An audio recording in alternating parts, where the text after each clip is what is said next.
8e parcours de Louis Maurice.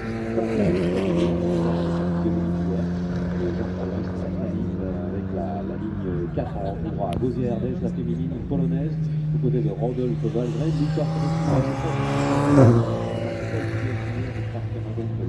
en même temps évidemment de problème qu'il y a. Romain Brun s'élancera sur cette même limite 5. Il devance Abdoulaye Diop, Alexis Garcin, Jules Goujon, premier gentleman Philippe Bourgois. Ligne 8 maintenant avec Tim Mérieux et Denis Bernardi. Sur la 9, Anthony Fournier et Marc Sevestre. Sur la 10, Laurent Richard et Margot Garza. Bien Margot, bien. 20e temps, superbe. Jean-Paul Dominici, Pierre Maki sur la ligne 11. Mika Carré et Frédéric Roy sur la ligne 12. Et enfin, le dernier sera Adrien Leclerc, chers amis. Donc, rendez-vous à tout à l'heure pour cette course. Au nom de toute l'équipe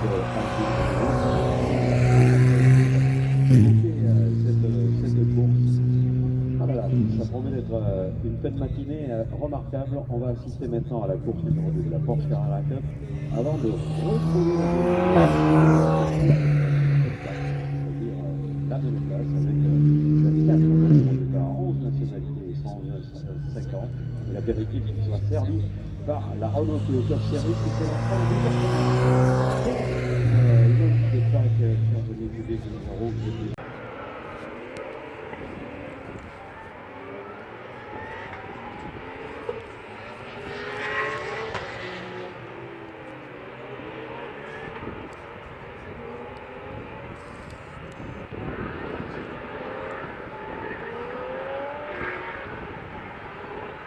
la beauté.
Qui de chez vous qui nous regardez ce matin pour cette deuxième course de Porsche Carrera France, vous constatez qu'il fait un petit peu plus gris qu'il le faisait hier, quand il est hiver, ça avait plus prévu, néanmoins le soleil est un petit peu caché, mais le soleil est avec nous dans cette cabine ce matin pour vous faire vivre cette deuxième course de Porsche Carrera France. Il est tellement concentré, il n'a même pas vu que je l'avais appelé soleil. Valentin Asselot, bonjour, notre soleil de cette matinée vertueuse. Bonjour Inès, bonjour à tous. Bonjour Valentin, on est ravis de vous avoir à nos côtés. C'est pas la première fois évidemment que vous commentez avec nous une course de Porsche Carrera France. Vous qui avez roulé dans ce championnat pendant 2 années, 2 saisons, hein, si je ne dis pas de bêtises. Oui, 2 saisons, 2017-2018. Vous avez remporté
Qui est très incisif.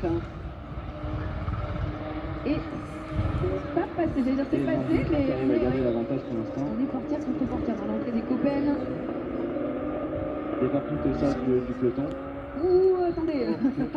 Blocage de Dorian. Ouais, et c'est sorti pour Dorian qui a forcé évidemment pour essayer de trouver l'ouverture. On le disait, c'est pas facile de trouver le passage sur ce tracé de Nogaro et qui a dû malheureusement s'incliner et perdre de nombreuses positions dans cette bagarre face à Marvin Klein alors qu'il a mis le départ. Donc il coup de roue là entre Victor Dulin et la pièce derrière Aaron Love. Ça c'est pas passé entre toutes les voitures de l'équipe Martino Bayalmeras. Et c'est Stika, ah oui, c'est Stéphane Louard malheureusement qui est arrêté sur le bord de la piste.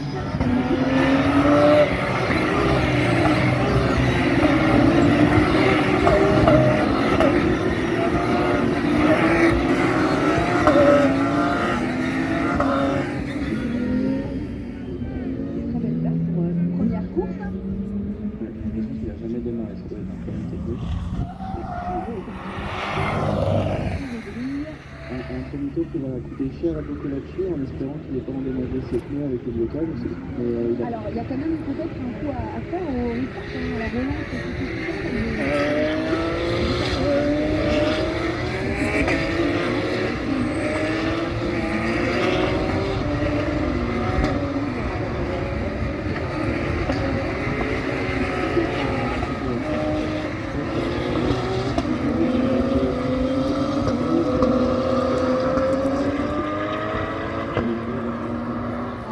Profitez-nous pour faire le point sur le classement après ce premier tour.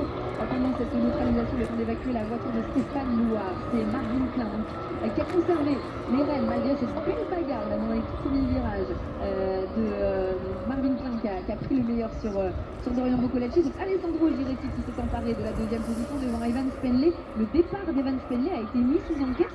On le rappelle, hier, Evan Spenley avait pris une pénalité de 5 secondes pour départ anticipé. Et là encore, le pilote CLRT et bien voilà, en confirmation. un petit peu trop vite, parce qu'on avait un peu trop, c'est dommage, c'est un pilote qui faisait des progrès d'année en année, et là il en est à se battre sur les podiums, donc c'est erreur qui coûte cher en effet sur un championnat où il y a très peu d'écart entre les positions et il est difficile de rattraper une motivation.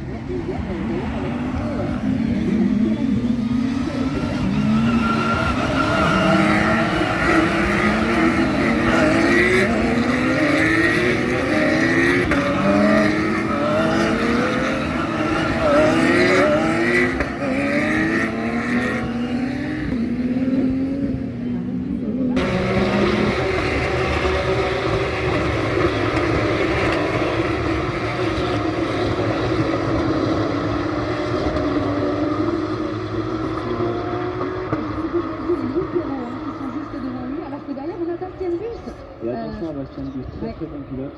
Et très incisif aussi, hein, c'est un garçon qui roulait la saison dernière en Porsche Carrera Cup allemande, on le disait hier avec Jim Clark, gros programme pour Bastien Bus cette saison avec l'équipe Allied. Il va rouler donc dans ce championnat de Porsche Carrera Cup France, en Porsche Carrera Cup allemande et en Porsche Super Cup. Ça veut dire que fur et à mesure du mois, qui passe coup de roue. Le coup de roue sur Hugo Gazil. Le duel CLRT Martinet-Bayalmeras. Et là, pour Boccolacci, qui a une petite accélération. Et derrière, Aaron Love qui va essayer d'en profiter. On a une bagarre quasiment à 4. On va arriver au challenge, cette petite boîte d'ailleurs, sur le point de frein. Ça se touche entre Bastien Bus et Love. Et Gazil qui a réussi à garder l'avantage.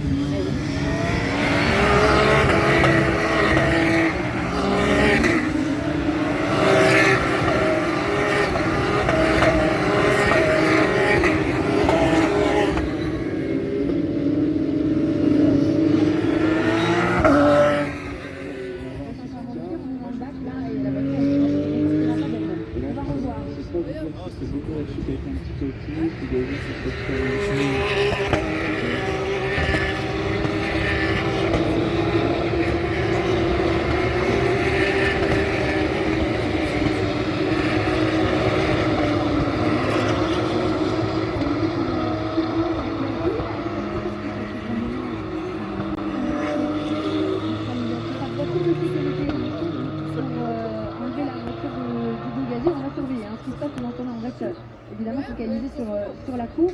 Il y en a un qui fait une bonne opération, c'est Sébastien Bus qui se retrouve 5ème. Et avec la pénalité de Stanley, s'il arrive à rester au contact, il pourra se battre pour le podium. Oui, intéressant.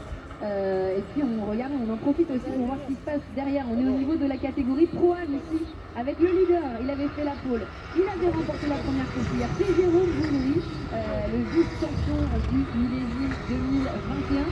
Et il est sous la pression aussi de son team manager Simon Noël, qui fait son grand retour dans cette course à la défense. Et a priori, on va pas faire de cadeau du côté de l'exploitation de technologie, alors que derrière,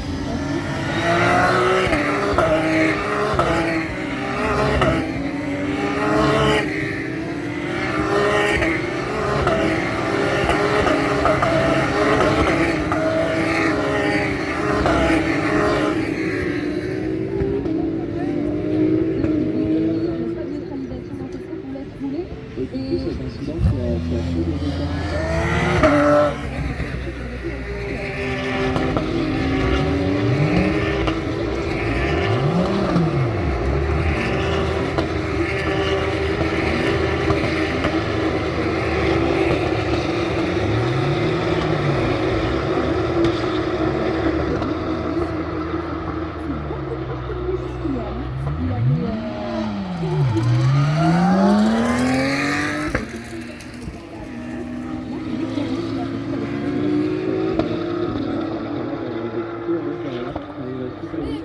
Sans trop attaquer, donc ça va être intéressant de voir aussi sur la dégradation de pneus.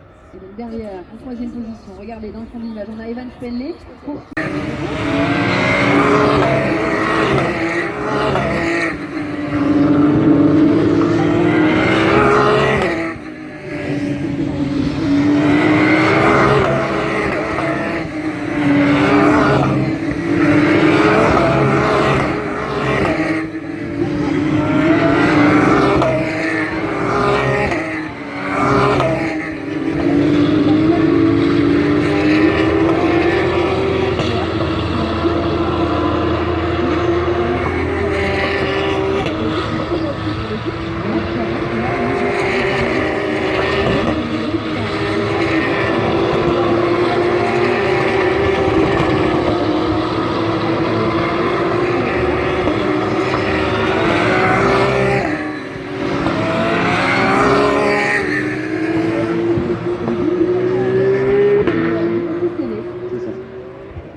exactement le même chemin, alors qu'on a vu Bastien Bus qui ressortait de la voie des stands après avoir c'est Maxime Corus, champion de la catégorie A la saison dernière, il a fait cette année à la catégorie A, et parce qu'il a pas fait quand on gagne le championnat A, on doit passer à la catégorie 3, là on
facile à emmener, il n'y a pas d'aide de pilotage, il n'y a pas du tout d'ABS, Valentin.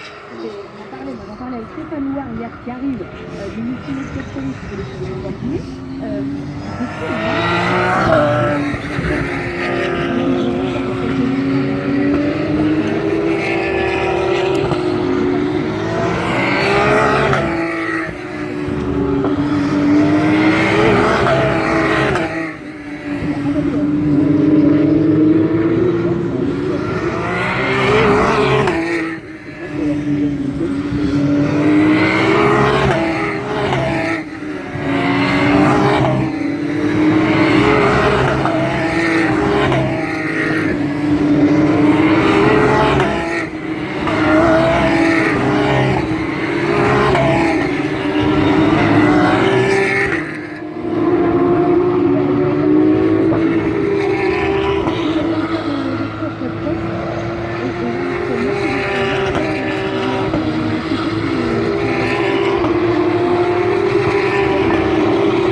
lui empêcher ce podium quand il se bat avec eux. Et le leader, Marvin Klein, toujours détenteur du meilleur tour en course. Il a évidemment pris les commandes du classement général hier à l'issue de la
écoper donc de 5 secondes de pénalité sur son temps final à l'issue de...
Et là, l'essai, je ne pense pas qu'il revienne sur le leader, mais en tout cas, ça peut lui occuper. Et on a l'impression, j'avais l'impression que Mathieu Martin était plus rapide, confirmation là au chrono. Il va plus vite Mathieu Martin que Victor Bujon, mais il faut trouver l'ouverture.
Mais c'est bien Sébastien Butellier qui l'a remporté hier et qui est en position de l'emporter à nouveau aujourd'hui. On le rappelle, il avait fait une arrivée en grande pompe dans cette course par la France la saison dernière.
côté du circuit Paul Ricard, là pour le coup un grand circuit avec beaucoup d'espace ici, voilà.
Christophe Lapierre à 112e. Il va falloir que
secteur violet en fin de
probablement sur ce début de saison qui vont se détacher.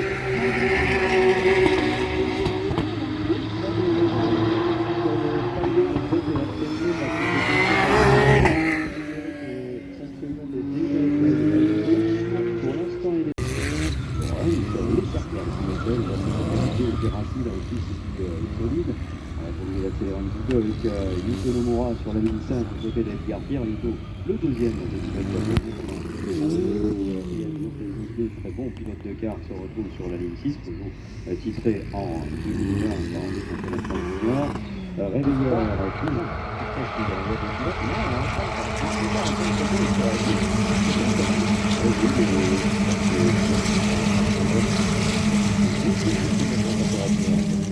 est le matin, c'est couvert, la température de la piste ne doit pas être très énorme, donc certainement on va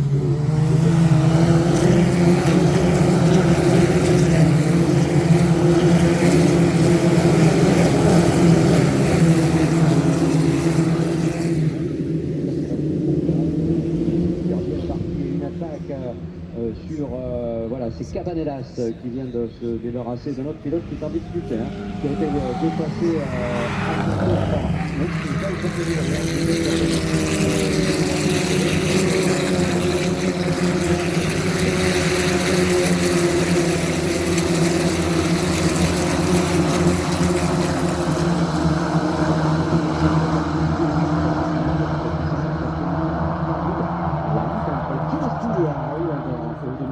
extrêmement sympa. avec Véron dans le pare-choc du pilote japonais.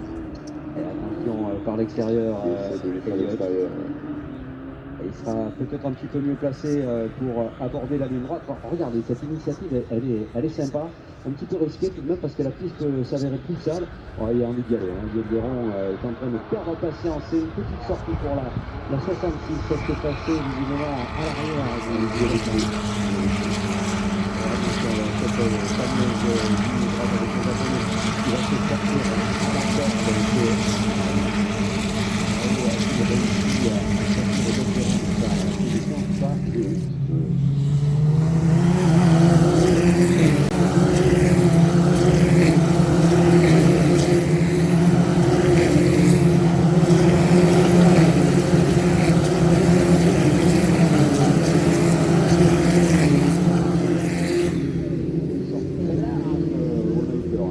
parce que à cet endroit, il n'y a pas vraiment beaucoup de dégagement. On n'est pas habitué à voir sortir les voitures. D'ailleurs, dans cette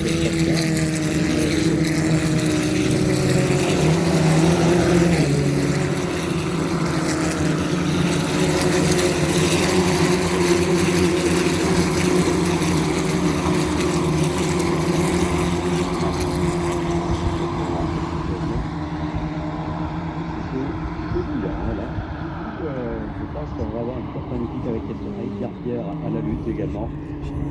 Et Cabanellas,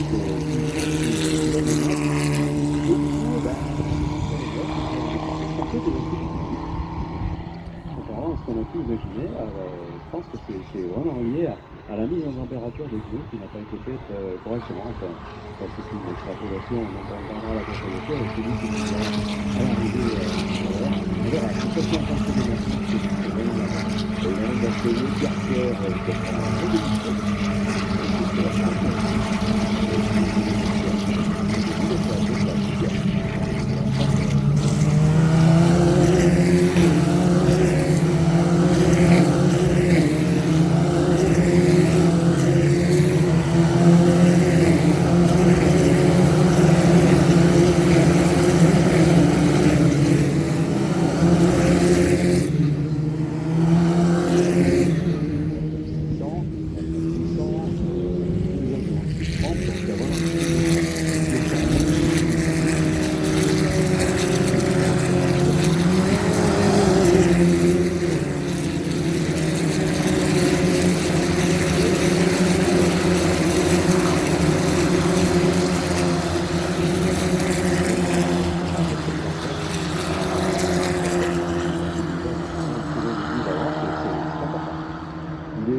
Il est un poil au-dessus quand même. On sent le potentiel du garçon. Il a transformé et gagné le prix de son garçon, qui a un double programme cette année, championnat de France de 4 et championnat d'Espagne.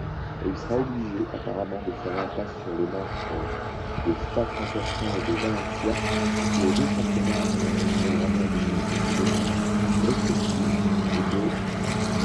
la première présence sera considérée comme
Quand on voit que ça marche comme ça, attention, un pilote qui vient de bloquer ses roues, il s'agit du numéro 9.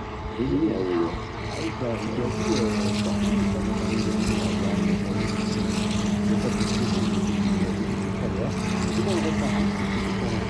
et on voit bien, on peut passer l'hiver,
qui va devenir assurément professionnel.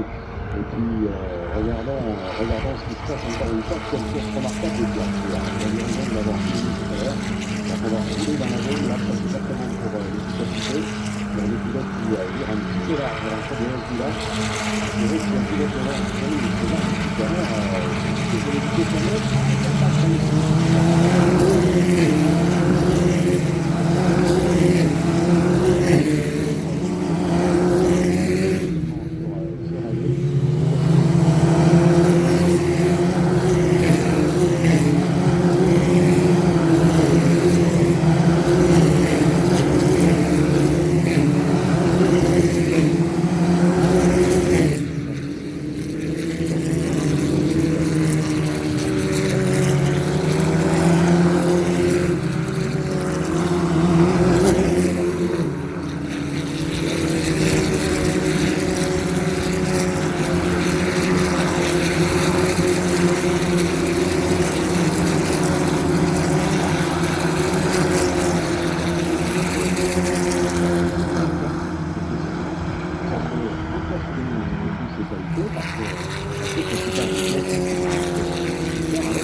À faire un petit coucou à la famille Fernande, puisqu'Antoine, lui, débute carrément. Son souhait, c'était de faire de la monoplace, de faire pas trop grand-chose. Et là, ça se passe régulièrement.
Gagné dès la première année, après d'ailleurs, comme évoqué, c'est pas permis de gagner à l'époque.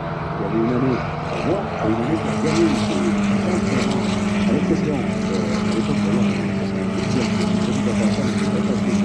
par la F4, lui avait créé la surprise de les gagner à la fois l'espace, à la fois le junior, à la fois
de Nogaro. Très sincèrement, la saison va être très difficile, elle va être très longue. Hein. Il y a vraiment des grands espaces à aller visiter, à tout à l'étranger. On a vu à Spa, en Italie, par exemple.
Second tour, j'imagine. Ouais, c'est septembre. Il faut attendre entre 2 et 3 ans, ça va dépendre.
Avec des progrès naturels accomplis par ceux qu'on ne voit pas beaucoup encore, par les Fabien Sarrazin, par les Arnaud Traouet, par les Jérémy Aubercy, pourquoi pas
Victor Francesco Dio. Oui, c'est ça, notre ami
Il faut donc absolument avoir une condition physique exemplaire pour en tirer le meilleur pendant 25 minutes et un tour, pour garder tout son niveau de concentration également. C'est évidemment hyper important.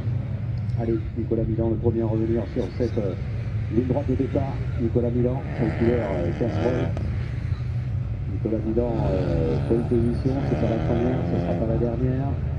À une époque d'ailleurs, c'était le deux spécialistes dans les années 2009-2010. Lui, il avait une spécialité, c'était faire le meilleur tour à la fin de la séance pour surprendre tout le monde. Là, cette fois-ci, c'est plus difficile. Il faut vraiment attaquer tout de suite, faire des bons temps d'entrée, et après, bien sûr, s'expliquer avec la concurrence. Alors, le déçu de départ de la verte et blanche, à la 29, celle de Wittgenstein, parce qu'on ne l'attendait pas déjà à pareille fête. Wittgenstein qui avait fait déjà des apparitions dans la discipline, alors que ce n'est pas le cas du 77. Et là aussi, à suivre Joran Le Neutre. Magnifique position. Et Mathieu Lampudens, le Landais, qui sera bien placé. Il est sur l'extérieur. On l'a dit avec Jérôme Leclerc tout à l'heure, cette ligne est plus adhérente tout simplement parce que les voitures passent tout le temps là, alors qu'à la corde, c'est plus compliqué. Il y a plus de saleté, il y a plus de dépôts de gomme, de dépôts de boulettes de gomme. Départ. Alors, qu'en est-il des autres qu'on qualifie d'outsiders? C'est bien parti.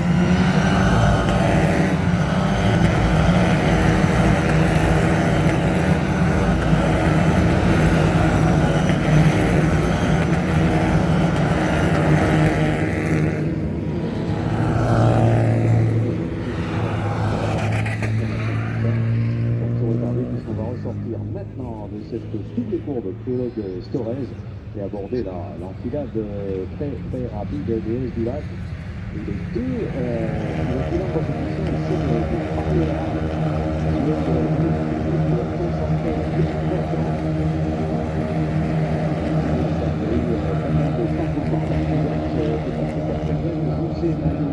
Se sont débarrassés de Joran Le Neutre pour l'instant. Rigoulet a pris encore une position magnifique, 10e rang. Julien Baziré également, bon départ pour Julien. Il est actuellement 12e et Antoine Bordagaraï se retrouve 14e. Et oui, Julien Febvreau, il est 18e notre Juju et ça marche plutôt bien pour Julien Febvreau. Je pense que si lui on le laisse aller, on le faisait rouler pendant quelques week-ends dans cette voiture, il serait assez vite au milieu du plateau, ce qui est déjà énorme. Allez, il me semble que ça revient un petit peu pour David Pouget là. Il me semble qu'il a réduit un petit peu l'écart. Tout à l'heure, il y avait un écart constaté d'une seconde et 2 dixièmes. Là, je pense qu'il y en aura moins. Alors, est-ce que Marc Guillot va attaquer son boss? Je pense que ça pourrait être dans les éventualités. Ouais, joli, on allume les ronds tous les deux parce qu'on a beau être coéquipiers, ce n'est pas pour autant qu'on n'est pas adversaire sur la piste, sachant qu'on connaît l'intelligence de l'un et de l'autre, ils ne vont pas se gêner, sinon s'ils se gênent, ils savent très bien que c'est offert à David Pouget une possibilité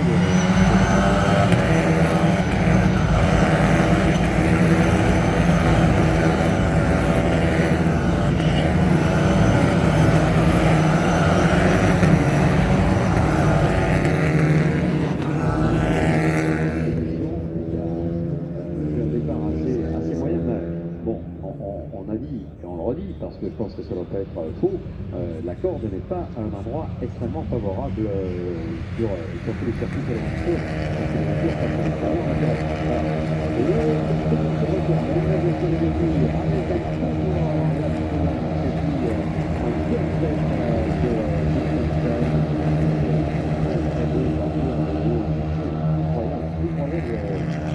Progression pour les roues. Joran Leneuf a repris la position qu'occupait Guillaume Maillot. Donc une place de regagner pour la blanche et bleue. On va suivre bien sûr ce retour attendu. Devant lui, il a maintenant des pilotes qui vont être un petit peu plus rapides, un petit peu plus costauds. Mais en tout cas, je pense que lui, il ne va pas en rester là. Il a bien sûr encore pas mal de temps pour s'appliquer à ne pas trop taper dans ses pneus aussi, hein, pas trop les faire chauffer. La température de l'air ambiant est absolument idéale. On ne peut pas parler autrement. Et le trio qui reste pour l'instant à l'avantage de Marc Villot. Et meilleur tour pour David Pouget tout à l'heure. Meilleur tour pour la 15, occupant actuellement la 3e position. Oh, le boulot réalisé par David ce week-end, il me semble parti avec une espèce de boulimie, de contrarier un résultat qui ne lui a pas conduit l'année dernière au niveau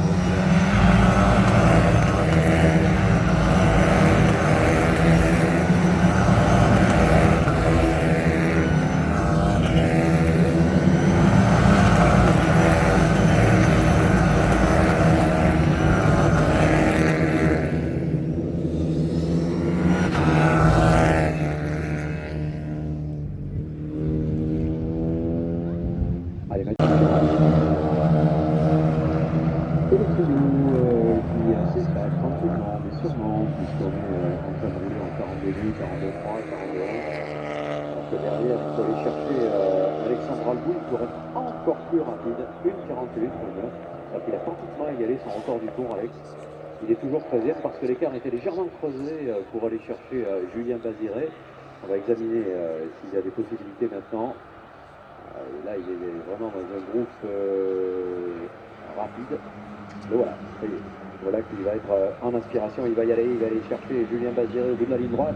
Julien qui se décale légèrement sur la droite, c'est bonne guerre. Et Alexandre qui va repousser au maximum son freinage. Voilà. Il a freiné 10 mètres après. Hein. C'est impressionnant. Impressionnant donc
sur le sinueux, là, David Pouget est redoutable. Et là, il nous a préparé, David. Regardez-moi, dans le second, il pourrait y avoir une ambition sur les cafés, deuxième position pour la 15. À la relance, les écarts se creusent, mais c'est normal puisque la vitesse est plus importante.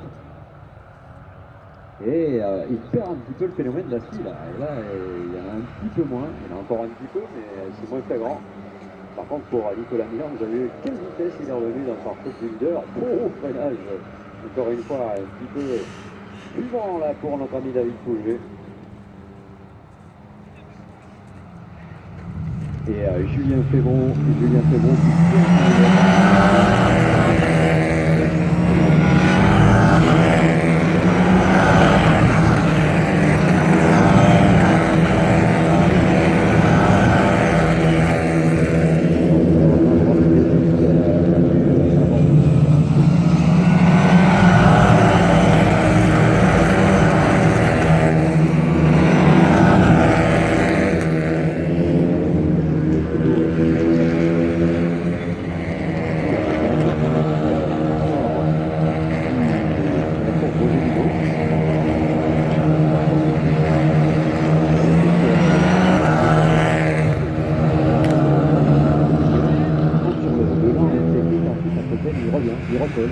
Quelque chose, c'est la musique.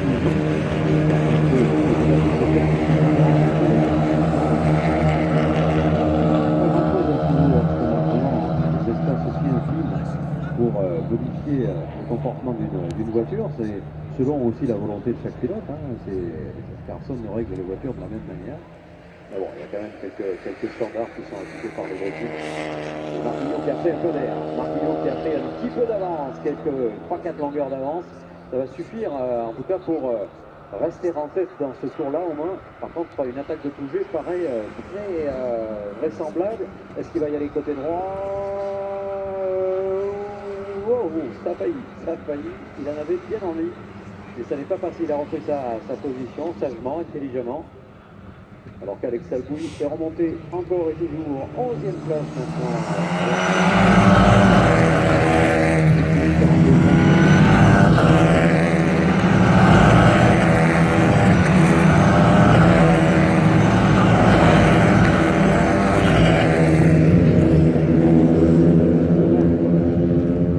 Bon, je pense que c'est assez clavier.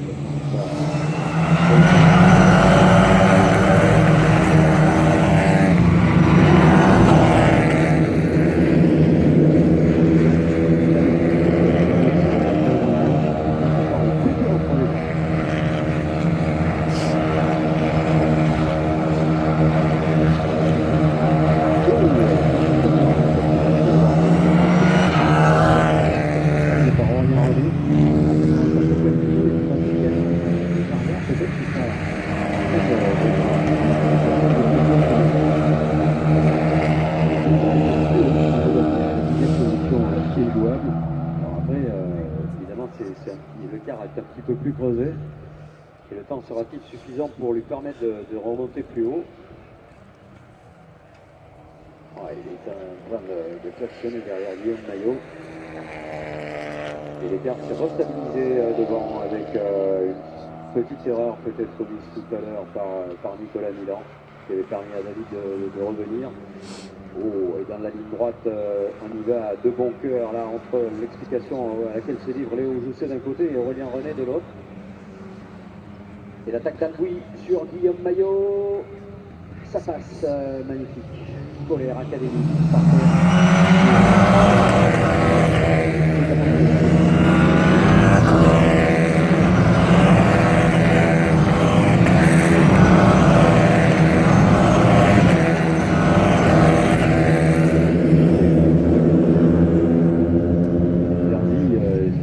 également.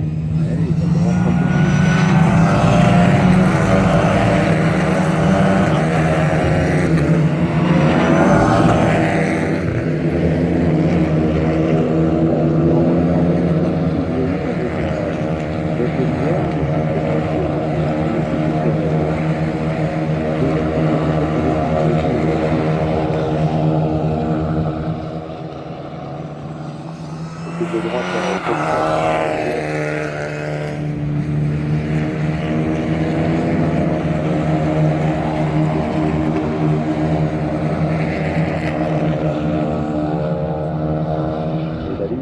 toujours redoutable dans cet enchaînement des copains, je connais bien.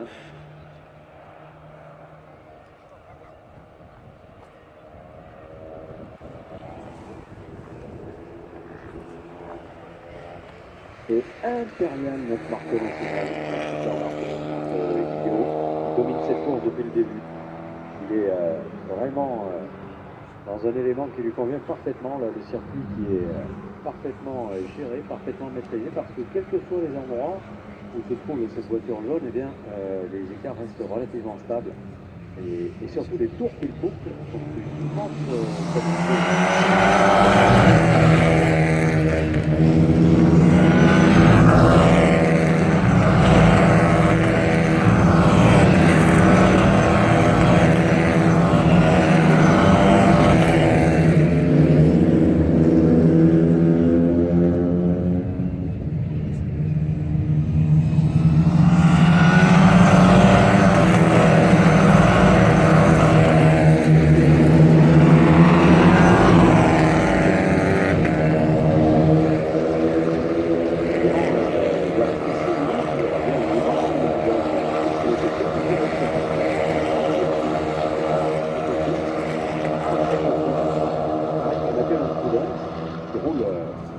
régulièrement, il doit s'en déconne en fait. Il doit dire même si ça fait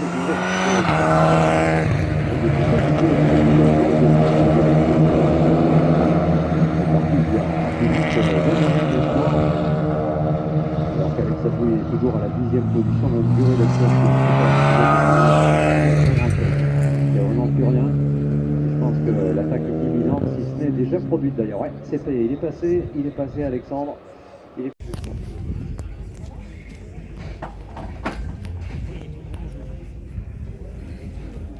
Ah ouais?